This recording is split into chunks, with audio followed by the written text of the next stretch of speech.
सर्व मंगल मांगल्ये शिवे सर्वार्थ साधिके शरण्ये त्र्यंबके गौरी नारायणी नमोस्तुते. आजच्या व्हिडिओमध्ये कुंकुमार्चन कसं करावं, कुंकवाचं काय करावं, कुंकवाची संपूर्ण माहिती आजच्या व्हिडिओमध्ये आपण बघणार आहोत.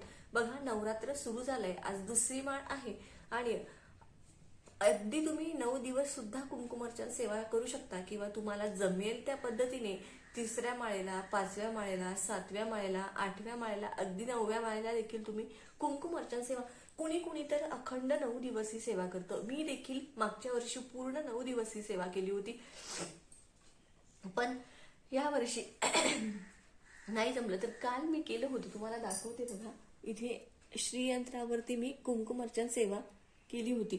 आता कुंकुमार्चन कसं करावं, कुंकुमार्चन करताना कोणता मंत्र म्हणावा हे आपण बघणार आहोत.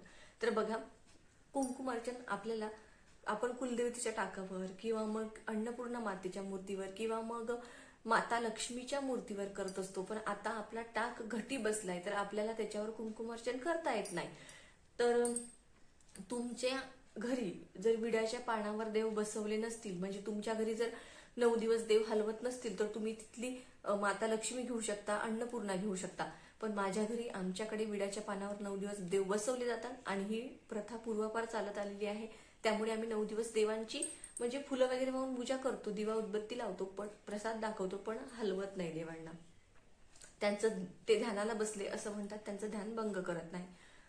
तर बघा, आता तुमचे देव जर बसले नसतील पानावर विड्याच्या, तर तुम्ही ती मूर्ती घेऊ शकता. पण तुमच्याकडेही जर देव बसलेले असतील किंवा तुमच्याकडे अन्नपूर्णा मातेची मूर्ती नाही आहे, माता लक्ष्मी नाही आहे, काहीही नाही आहे, तर तुम्ही काय करा, फोटो घ्या. फोटोवर सुद्धा तुम्ही खालून पासून कुंकुमार्चन का म्हणजे काय, तर खालून पासून वरपर्यंत, पायापासून डोक्यापर्यंत कुंकुम अर्पण करत जाणे म्हणजे कुंकुमार्चन सेवा.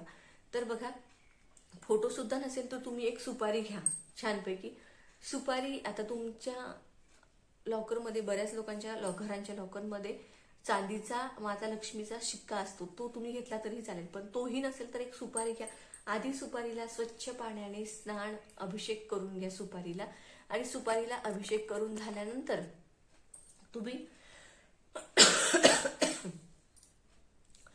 त्या सुपारीला माता लक्ष्मी किंवा तुमची कुलदेवी तुम्ही म्हणा आणि छानपैकी एका प्लेटमध्ये थोडेसे तांदूळ लाल पिवळे करून ठेवायचे, स्वच्छ पुसून ती सुपारी त्यावर तुम्हाला ठेवायची आहे.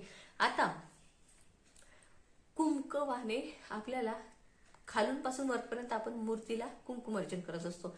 आता त्या सुपारीवर बघा, कुणी ह्या 3 बोटांनी करतं, तर कुणी ह्या 2च बोटांनी करतं, तर कुणी 5ही बोटांनी करतं. वेगवेगळी पद्धत असू शकते. तुम्ही 5 बोटांनी केलं तरीही चालेल. मी ह्या 3 बोटांनी किंवा ह्या 2 बोटांनी करत असते. तर आता काय बघा, श्रीसूक्त खूप अवघड जातं म्हणायला, तर मग काय म्हणावं, तर तुम्ही ओम श्रीम महालक्ष्मीयन नमो नमः, ओम श्रीम महालक्ष्मीयन नमो नमः असं सुपारीवर ते कुंकुमार्चन करू शकता. किंवा ओम एम ह्रीम क्लीम चामुंडाय विच्चे, ओम एम ह्रीम क्लीम चामुंडाय विच्चे 99 मंत्राचा तुम्ही जप करू शकता. तुमची कुलदेवी कुठली असू द्या, ओम एम ह्रीम क्लीम चामुंडाय विच्चे सकाळी 108 वेळा आणि संध्याकाळी 108 वेळा माळ जप झालाच पाहिजे.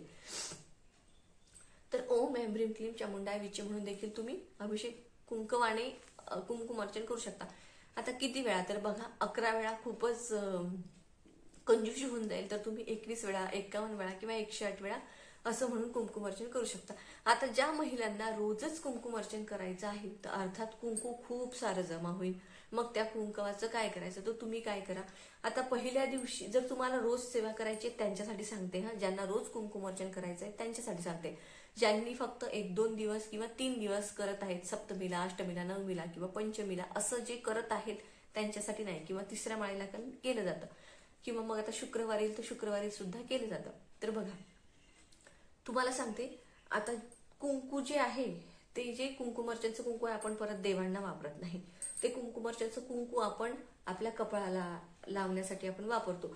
म्हणजे कुठल्याही महत्वाच्या कामासाठी मिस्टरांना जायचं असेल, मुलांची परीक्षा असेल, किंवा मग आपण ते मासिक धर्माचे 5 दिवस सोडून देखील आपल्या कपाळाला कुंकुमार्चनचं कुंकू लावू शकतो. तर आता बघा, रोज जर सेवा करायची म्हटल्यावर कुंकू खूप जमा होईल. तर मग तुम्ही काय करायचं, मी मागच्या वर्षी काय केलं होतं तुम्हाला सांगते. मी रोज सेवा केली होती. तर मी पहिल्या दिवशी जे कुंकुम अर्चन केलं ना, दुसऱ्या दिवशी ते कुंकू काढून घेतलं आणि परत त्याच कुंकवाने श्रीयंत्रावर, मी श्रीयंत्रावर करते कारण माझा घट टाक घटी बसतो आणि देवविड्याच्या पानावर तुम्हाला स्क्रीनवर दिसत असेल, तर मी श्रीयंत्र आहे माझ्याकडे, तर श्रीयंत्रावर मी कुंकुमार्चन करत असते. तर ते कुंकू मी काढून घेते आणि तेच कुंकू, कारण ते कुंकू परत परत त्याच्यावर आपण केल्याने ते कुंकू देखील खूप स्ट्रॉंग होतं. त्या कुंकुमामध्ये शक्ती जागृत होतात. आता कुंकुमार्चन देवीची अतिशय आवडती सेवा आहे. कुंकू हे देवीला खूप जास्त प्रिय आहे. जेव्हा आपण कुंकुम अर्चन करतो, देवीला कुंकू अर्पण करतो, तेव्हा त्यातलं दैवी शक्ती जागृत होते आणि ते दैवी शक्ती त्या कुंकवामध्ये उतरते आणि जेव्हा ते आपण आपल्या कपाळाला लावतो तेव्हा आपल्याला दैवी शक्तीचा आशीर्वाद प्राप्त होतो. त्यामुळे हे कुंकू खूप जास्त प्रभावशाली आहे. तुम्ही कुंकुमार्चन सेवा मी सांगेन तुम्ही दररोज केली तर अतिशय उत्तम. आता जेवढे दिवस गेले तेवढे जाऊ द्या. आज दुसरी माळ आहे, उद्या तिसरी माळ्यापासून तुम्ही कंटिन्यू करू शकता किंवा मग तिसऱ्या माळ्याला, 5व्या माळ्याला, 7व्या माळ्याला, 8व्या माळ्याला, 9व्या माळ्याला तुम्ही करू शकता. तर ते कुंकू जे आहे ना ते खूप पवित्र कुंकू असतं. वर्षभर ते कुंकू मला तरी पुरतं, मी तरी करत असते. आता आज माझा दिवस स्किप होईल, मात्र उद्या मी करेल. तर अशा साध्या सोप्या. आणि हे बघा, आता जेव्हा तुम्ही कुंकुमार्चन करणारा ओम श्री महालक्ष्मी नमो नमहा, नमो नमहा म्हणत कुंकू अर्पण करायचं असतं. ओम ऐं ह्रीं क्लीं चामुंडाय विच्चे नमो नमहा असं म्हणत ते कुंकू अर्पण करायचं असतं. अतिशय सुंदर आणि माता राणीची आवडती सेवा आहे कुंकुमार्चन. ते आपल्यालाही खूप कामी पडतं. कुंकुमामध्ये खूप साऱ्या दैवी शक्ती जागृत होण्याची ताकद कुंकू ठेवतं. कुंकू देवीला खूप जास्त प्रसन्न आहे. तुम्ही ऐकलं सुद्धा असेल की कुंकुमाने अभिषेक घातला जातो, म्हणजे पाण्यामध्ये कुंकू मिक्स करून कुंकूचा देवीला अभिषेक देखील बऱ्याच ठिकाणी घातला जातो. तर देवीला कुंकू अतिशय प्रिय आहे. कुठलीही सेवा जमली नाही तर सकाळ संध्याकाळ ओम ऐं ह्रीं क्लीं चामुंडाय विच्चेची माळ करा किंवा तुमच्या कुलदेवतेचा मंत्र जाप असेल तो करा. महालक्ष्मी अष्टकम अतिशय सुंदर आहे, अतिशय सोपं आहे, ते रोज तुम्ही म्हणू शकता. त्याचबरोबर तुम्हाला संध्याकाळी आरती झाल्यानंतर 2 कापराच्या वड्या, त्यावर 2 लवंग, 1 दालचिनीचा तुकडा, 1 तमालपत्र हे सुद्धा तुम्ही जाळा. हे तुम्ही जाळल्यावर तुमच्या घरात सकारात्मक ऊर्जाचा प्रवाह खूप जास्त वाढेल. हे तर मी दररोज आरती झाल्यावर 2 कापराच्या वड्या घेते, त्यावर 2 लवंग टाकते, 2 तमालपत्र एक घेतलं तरी चालतं किंवा दालचिनीचा तुकडा किंवा दालचिनी पावडर असेल तर ते आपल्या घरामध्ये खूप छान याचा सुगंध दरवळतो आणि प्रत्येकाच्या घरामध्ये हे अवेलेबलच असतं. त्यामुळे हे तर तुम्ही कापुरासोबत ह्या लवंग, दालचिनी आणि तमालपत्र आवर्जून जाळा. ही सुद्धा खूप सुंदर सेवा आहे. अख्ख्या 9 दिवस तुम्ही हे सेवा करू शकता. नाही काही जमलं ना, आता कापुरासोबत 2 लवंगच जाळा, बाकीचं सगळं राहू द्या. लवंग माता लक्ष्मीला, आपल्या कुलदेवतेला अतिशय प्रिय आहे. लवंगांचं अर्चन, लवंगांची माळ देखील आपण अष्टमीला घालत असतो. ती कशा पद्धतीने घालावी ते आपण नंतर बघूच. पण आज आपण हेच बघितलं की कुंकुम अर्चन सेवा तुम्हाला करायची आहे. खूप सुंदर अशी माता राणीची आवडती सेवा आहे, तुम्ही आवर्जून करा.